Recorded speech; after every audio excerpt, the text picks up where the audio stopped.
Hello, mes queens! J'espère que vous allez bien. J'espère que vous êtes contents de me revoir parce que ça fait très longtemps que j'ai pu poster sur ma chaîne YouTube. Alors, je suis contente de vous voir aujourd'hui. Sachez que si je vous ai abandonné, j'ai des très bonnes raisons. Et aujourd'hui, on va parler, on va papoter un peu. Je vais vous ouvrir mon cœur. Je vais vous parler en toute sincérité et honnêteté, ok? Et ensuite, je vous dis, abonnez-vous. Ceux qui n'ont pas encore fait. Vous attendez quoi? Venez rejoindre la famille Alex Queen Family. Je vous fais plein de bisous. La suite de la vidéo, c'est juste après le générique. Ah, coca. Ah, parce Chris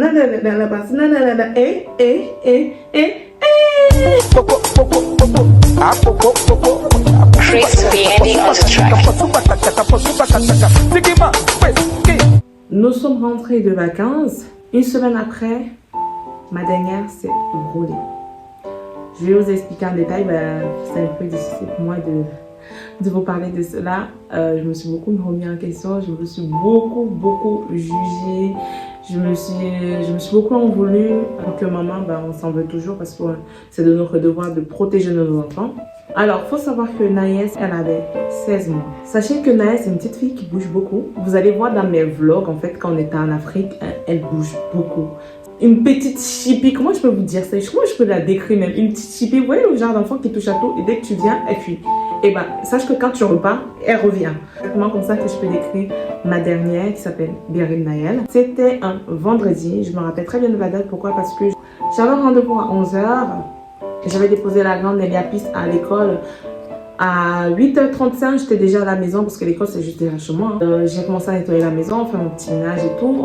J'ai préparé Naël, j'ai fait son bibi. Bref, je l'ai lavé et tout, elle était propre. Maintenant, c'était aux alentours de 10 h comme ça. Je me suis dit, Alexandra a fait le petit déjeuner de monsieur. Dans les cas de Naël, au moins tu donnes quelque chose à manger, quoi. Suivez bien. J'étais en train de découper l'avocat pour pouvoir faire une purée d'avocat, une salade d'avocat si vous voulez. Le papa, tous les matins, il aime bien boire du café. Il aime bien chauffer son eau dans le micro-ondes. Il a chauffé son eau dans une petite tasse de café. Et il a chauffé, je crois, 1 minute 30, 1 minute 50 comme ça. Lorsque ça sonne, il vient pas chercher sa petite tasse. Moi, j'ai fini de découper mon avocat. Je pars au niveau du micro-ondes. Je sors sa tasse. Je la pose juste à côté du micro-ondes pour pouvoir mettre le pain afin qu'il puisse se décongeler. Écoutez bien. Moi, je repars au niveau de mon assiette d'avocat pour pouvoir découper les œufs à l'intérieur. Le temps de casser un œuf. Naël, elle est venue comme une fusée. Naël, elle était avec son papa dans une pièce, je ne sais même pas où, je crois que j'étais dans la chambre comme ça.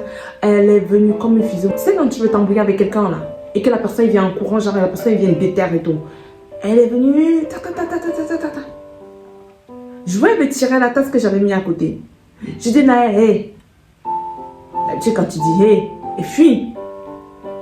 J'ai dit hey, elle me regarde même pas. Deuxième fois, je dis hey, elle me regarde, elle rigole. Je dis Naël, la troisième fois, et en venant maintenant. Donc, genre, quand je dis Naël, ça m'a saoulé parce que 2 fois, tu bouges pas de là. D'habitude, tu cours. Quand je dis Naël la troisième fois, vous savez quoi? J'ai même pas eu le temps de finir mon Naël. Elle a tiré la tasse. L'eau s'est renversée sur elle. Les gars. Ma fille, elle a commencé à hurler. Je ne sais même pas à quel moment la tasse elle est tombée entre mes mains. Parce que comme je vous ai dit, le micro-ondes d'où j'étais, c'était pas très long. Disons que j'étais là, le micro-ondes est là. Le temps que j'arrive où il y a le micro-ondes, en fait, la tasse qu'elle a renversée sur elle, elle est tombée dans ma main. Je ne sais même pas à quel moment j'ai posé ça encore à côté du micro-ondes. J'ai pris ma fille, elle a commencé à hurler. Moi, je ne savais même pas ce qui s'était déjà passé. En fait, je ne savais même pas où l'eau l'avait touchée. J'ai commencé à crier dans toute la maison. Le papa, il sort de la chambre. Il me dit, c'est quoi? J'ai dit, prends-la.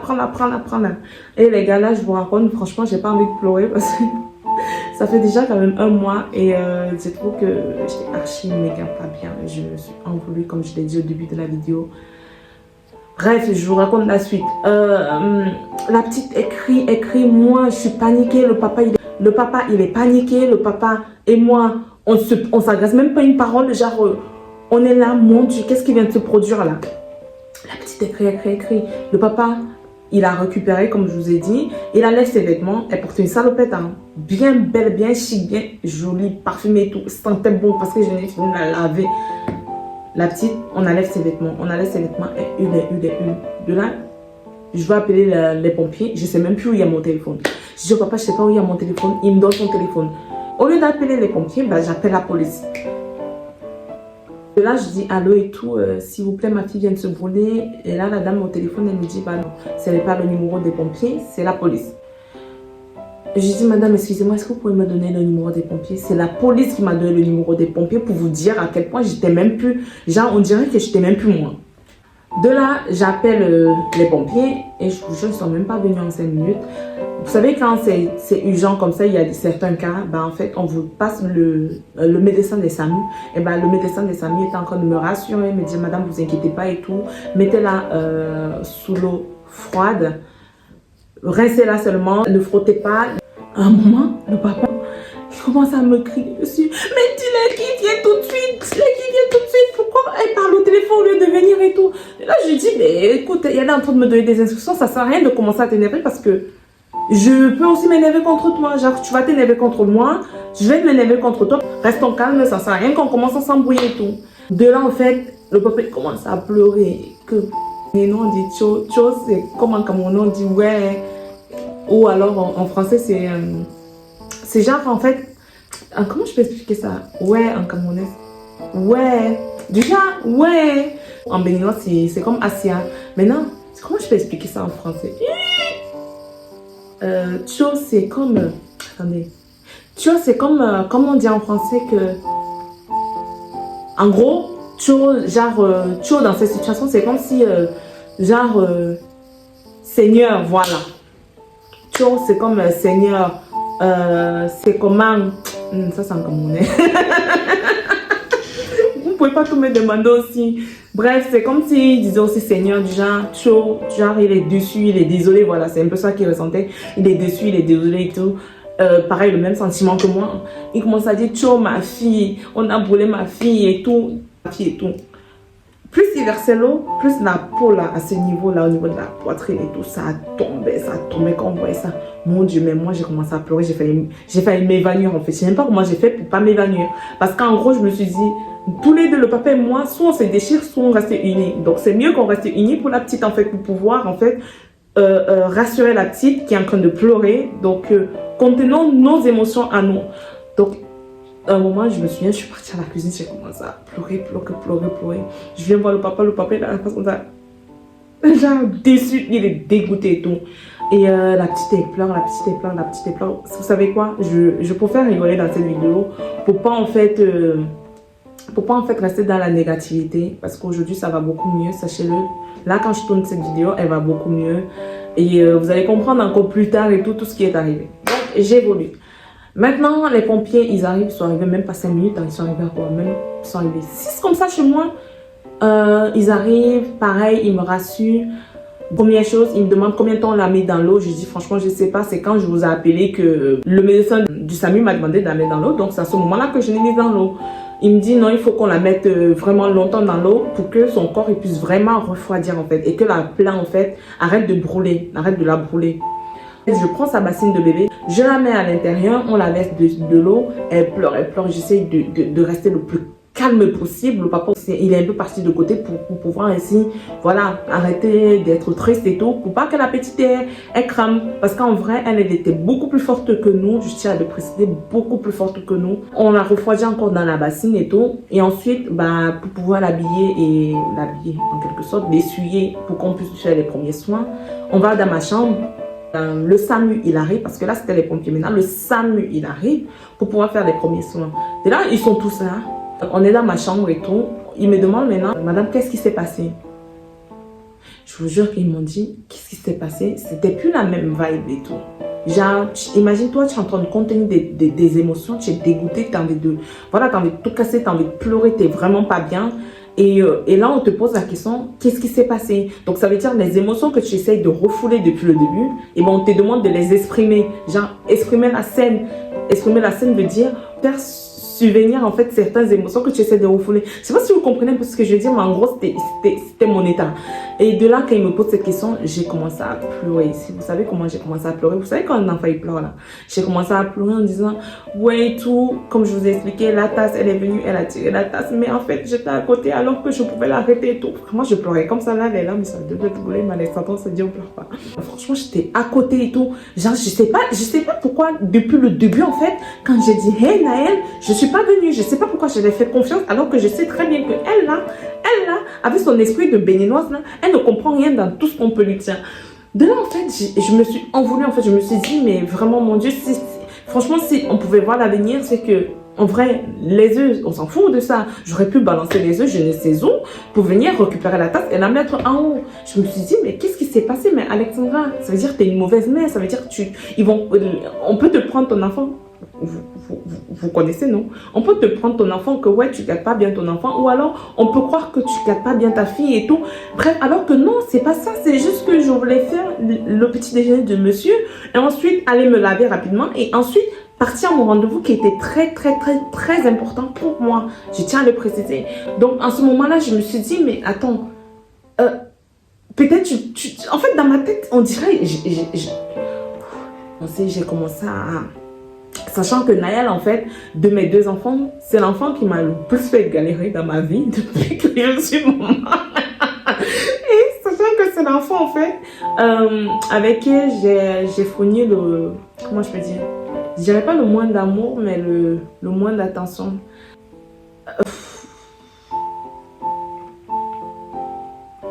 On s'est dit, on pleure pas. Je vous jure, juste le fait de devoir me rappeler de ça, en fait, regarde comment les larmes, ils sont dans larmes. Donc, je vais juste faire une parenthèse par rapport à ce sujet. Sachez que Naës, de mes deux enfants, en fait, elle, j'ai arrêté de l'allaiter à 2 mois. 2 mois et demi comme ça. Je suis même pas arrivée à 3 mois. Je vais être honnête avec vous, je suis même pas arrivée à 3 mois. Sachant que la première, Nelia Pis, bah, je l'ai allaitée jusqu'à 1 an. 1 an et quelques, pour vous dire. 1 an et quelques. Et Naël, 2 mois. Déjà, il y a cette petite différence entre les deux.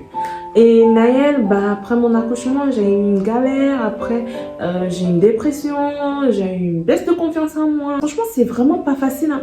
Je vous dis, les filles, celles qui veulent avoir un enfant, on dit toujours ça. Hein. On dit toujours ça que quand vous voulez avoir d'enfants, les gens vont croire que c'est parce qu'on ne veut pas que vous partez aussi avoir d'enfants. Non, c'est pas ça. C'est parce que avoir des enfants jeunes, je vous jure, c'est pas toujours facile. Et Queen, si vous êtes encore jeune, profitez de la vie. Moi, je suis une personne qui a profité de la vie beaucoup trop tôt.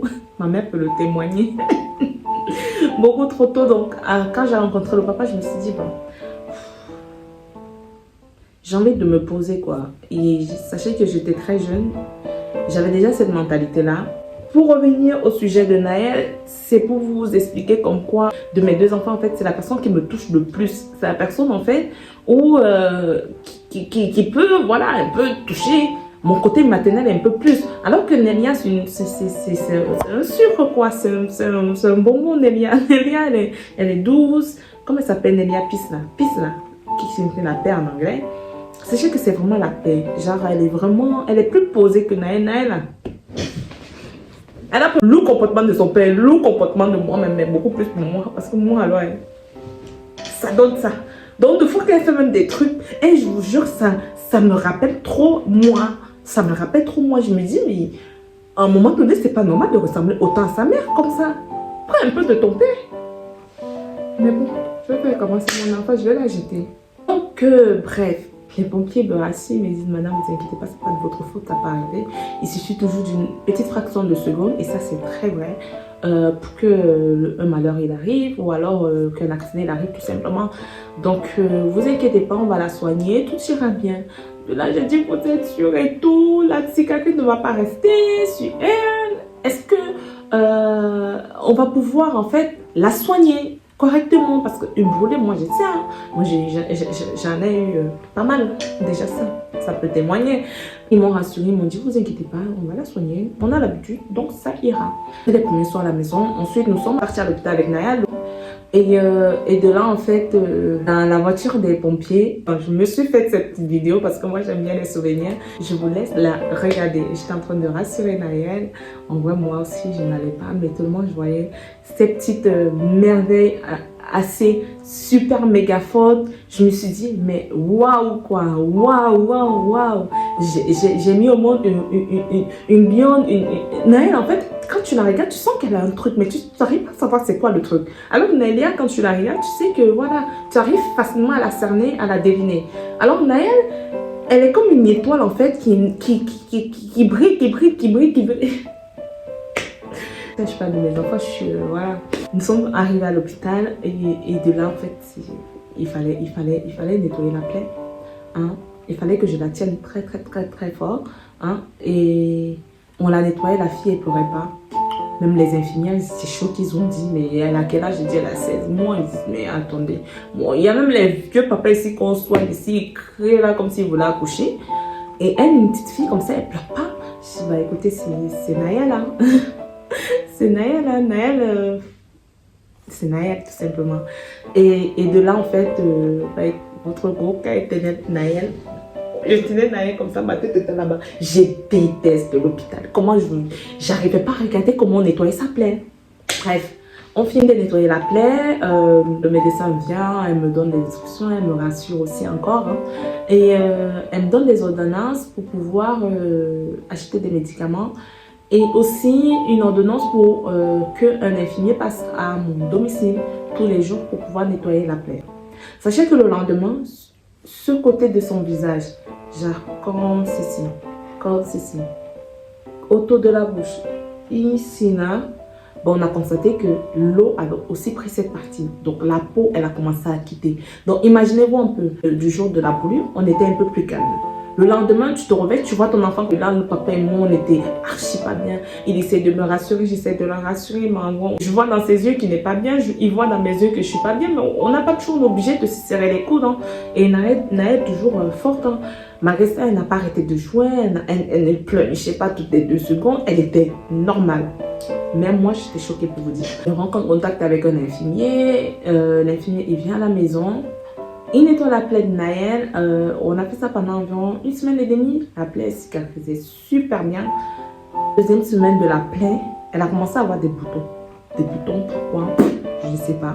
Vous voyez, les boutons, c'est un peu comme les brûlures de feu. Je ne sais pas comment je peux appeler ça. C'est pas de la varicelle, mais c'est des petits boutons qui se percent, voilà, qui se percent. Et quand elle grattait, ça s'ouvrait. Et ça sortait aussi au niveau de la plaie. Parce qu'elle n'est même pas complètement fermée. Donc, tu viens encore rajouter des bobos dessus, Naël. La cicatrice ne partait plus.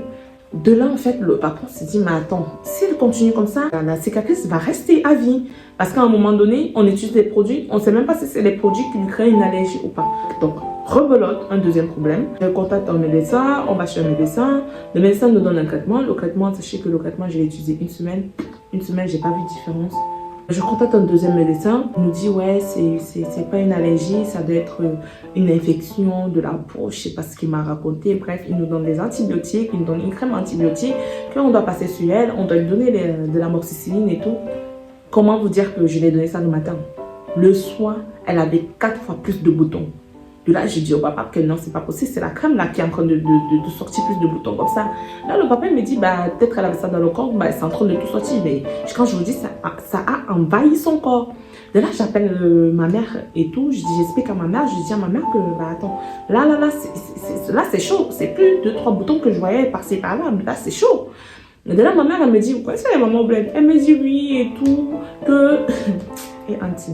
Elle me dit que oui, c'est dans son ventre, que c'est le ndiba. Les Camerounaises vont savoir, les ondes surtout, vous saurez c'est quoi. Je dis, oh, à quel moment on va pouvoir soigner? Elle me dit que non. C'est sûr que comme on a donné les antibiotiques, là c'est en train de sortir maintenant en surface, qu'elle a beaucoup ça dans le ventre, qu'il faut continuer. Là, je dis, maintenant, comment il faut continuer alors que le truc est en train d'envahir le corps de la petite? Le papa aussi me dit, continue. Ah, non, si on continue, je continue, toujours continue, mais ça ne s'arrête pas. Ça ne s'arrête pas de jour en jour, ça s'empire. Ça a pris son visage, ça a pris son corps, ses pieds, ses bras, même ses doigts, il y en avait. Et la pauvre, elle commence à se gratter. Même quand elle dort, elle a les yeux fermés. Je l'ai fait coucher il y a peut-être 3 heures de temps. Tu passes dans la chambre, elle est encore en train de se gratter. Je me suis dit au papa, mais c'est pas possible en fait. Mes abonnés m'avaient conseillé d'utiliser la crème Bioderma parce que Naël, elle a une peau très très sèche. Et la crème Bioderma, j'ai dû arrêter. Je suis passée sur Adema, anti-grattage et irritation, le savon Adema. de là, c'est comme ça que le calvaire d'achat de crème a commencé et de savon, hein, écoutez, et de médicaments. On était tout le temps sur des médicaments. Naël, elle a utilisé des médicaments, mais c'est incroyable. À un moment, je me suis dit, on va abîmer les poumons de mon enfant ou le foie. Je ne sais pas ce qu'il prend des médicaments, mais entre les deux, en tout cas, on va abîmer un des deux trucs là, ou les deux même. Mais c'est quoi ça? On ne peut pas donner autant de médicaments comme ça à un enfant de 16 mois. Mais on n'avait pas de choix, on était obligé de continuer parce que les médecins, ils ont fait les études pour ça. Moi, je n'ai pas fait d'études, mais moi, je sais qu'on ne donne pas beaucoup de médicaments comme ça aux gens. En tout cas, je ne sais pas si c'est parce que j'aime pas boire les médicaments, mais en tout cas, dites-moi en commentaire si j'ai raison ou pas. Mais pour ma part, en fait, un enfant de 16 mois, on ne peut pas lui donner autant de médicaments que ça. On ne peut pas. On ne peut pas. Ce n'est pas les foies ou bien les intestins. C'est l'estomac. Je vais me rappeler, c'est l'estomac parce que ma grand-mère aime trop boire les médicaments et ma tante qui est infirmière lui dit tout le temps que tu vas abîmer ton estomac. C'est l'estomac. Faites là comme si vous n'avez rien entendu. Je ne veux pas supprimer la partie là-dedans. En médicament sur médicament. Et au bout d'une semaine et demie, ça ne passait pas. Je repars encore voir un troisième médecin. Et de là, on nous donne encore nos traitements. Le traitement, il ne fonctionne pas. Dieu merci, ma tante, elle est partie au Cameroun. Moi, je me grattais. Mais moi, je me grattais à un tel point que... Non, mais je peux être en train de vous parler comme ça, je suis là... Même jusqu'à présent, mais c'est beaucoup moins. Franchement, c'est beaucoup moins. Ma tante te dit, mais c'est pas possible, que t'inquiète, je vais te ramener ça. Et entre-temps, on a dû couper les cheveux de Naël. Parce que Naël, c'est plus que les boutons, elle a la teigne sur les cheveux. Je ne sais pas où elle a ramené la teigne, mais comment vous dire que depuis qu'on est rentré en Afrique, le papa et moi, on n'a même pas eu 2 secondes de répit. Maladie sur maladie, maladie sur maladie. Et là, j'avais pas de choix, hein. On a dû couper les cheveux de Naël. Je vous mets une petite photo là, même si elle est trop mignonne. Avec les cheveux coupés, mais on a dû couper les cheveux de Naël pour pouvoir appliquer facilement les produits afin que sa teigne puisse disparaître. De là, ma tante rentre du Cameroun, elle me ramène des produits. Aujourd'hui, les boutons de Naël, ça va beaucoup mieux. Dieu merci, ça va mieux aujourd'hui. Et qu'est-ce que j'allais vous dire d'autre? Et écoutez, on est là, hein. On est là. Vous m'avez trop manqué. Nélia, en avril, elle a commencé à pousser les dents en double rangée, c'est-à-dire la rangée des devants là n'était pas encore tombée. Et derrière cette rangée, elle a commencé à avoir des dents en arrière. Sachez qu'aujourd'hui, Nélia, on a retiré les dents de devant. On a retiré 4 dents. Et sachez que ma fille, elle n'a même pas pleuré. On n'a pas mis l'anesthésie en arrière, mais Nélia n'a pas pleuré. Mon Dieu. Et j'ai que des enfants qui m'impressionnent vraiment. Mais vraiment, mon Dieu. Imaginez-vous, on vous arrache 4 dents sans anesthésie. Bon, non, si on a mis l'anesthésie, ouais, l'anesthésie au niveau de l'anesthésie, mais on n'a pas mis plus que ça. Et la fille, elle était consciente. Et le dentiste, il est trop bien. Le cabinet dentaire, là, il est trop bien. Il y a la télé en haut. La secrétaire, celle qui accompagnait le dentiste, hein, elle rassurait Nélia. Elle parlait avec Nélia. Le dentiste, il lui a montré les appareils. Que n'aie pas peur. Ça, c'est l'eau. Ça, c'est ci. Ça, c'est l'aspirateur. Ça, c'est... Franchement, c'était trop bien. Le cabinet, il est trop bien. 10 sur 10. Et Nélia, franchement, elle était trop forte. Trop forte, ma vie. Et sachez qu'aujourd'hui, on a retiré 4 dents. Nélia, elle a dit que la petite souris est venue. À partir, elle ne peut pas raconter ça. Mais les parents savent déjà ce qui se passe quand la petite souris vient. Et qui est la petite souris. Si je raconte ça, sachez que Nélia regarde toutes mes vidéos. Et si je raconte ça, le mystère de la petite souris, je l'aurais grillé, quoi, tout simplement. Donc, la petite souris est passée en tout cas. La petite souris a laissé 4 bonbons à Nélia. Je ne sais pas si c'est normal de donner 4 bonbons, mais en tout cas, la petite souris a donné 4 bonbons à Nélia et a donné 4 pièces. Et Nélia a mis la pièce dans sa tirelire. Et la petite souris a pris les dents de Nélia en échange de tout ce que la petite souris lui a donné. Non mais, être parent quand même, vous voyez comment c'est drôle par moment. Regardez comment c'est drôle par moment. Et la petite souris là, merci beaucoup en tout cas. Merci beaucoup, tu es trop généreuse petite souris. Et qu'est-ce que j'allais vous dire d'autre? Et sinon, moi, comment je vais? J'écoutais, en ce moment, je vais plutôt bien. Pourquoi? Parce que je suis contente que mes enfants vont bien. Je suis contente de reprendre mes activités, de pouvoir reprendre mes activités. Je suis contente d'être vivante. Je suis contente que mes enfants se portent beaucoup mieux. Bref, mais par moments, je vous avoue que je suis un peu fatiguée. La vie de maman, c'est vraiment pas facile. C'est vraiment pas facile. Écoutez, j'espère pouvoir faire plus de vidéos, plus de contenu. J'espère, voilà, de vous partager plus mon quotidien, ma bonne humeur, ma joie de vivre. Et qu'est-ce que j'allais vous dire d'autre? Que je vous dolo jusqu'à ce moment. Je vous dolo jusqu'à ça se baisse par terre. Et je pense que ça sera la fin de cette vidéo. Je vais vous dire à la prochaine vidéo. Franchement, j'ai trop aimé faire cette vidéo. Pourquoi? Parce qu'on papote un peu. C'est un peu, voilà, c'est un peu nos prises de tête. C'est un peu, ça sort comme ça sort, quoi. Comme vous verrez, il y a des endroits où je me suis embrouillée. Hein. C'est tout à fait normal. Ça sort comme ça sort. C'est aussi bien d'être naturel, même si YouTube, on peut pas dire que c'est les gens, ils sont naturels, quoi. YouTube, c'est un peu fake, quoi. Mais bon, c'est aussi bien ce type de contenu. J'aime beaucoup, en tout cas. Écoutez, mes queens, je vous dis à la prochaine vidéo. Je vous aime. Bisous! Ndolo l'amour.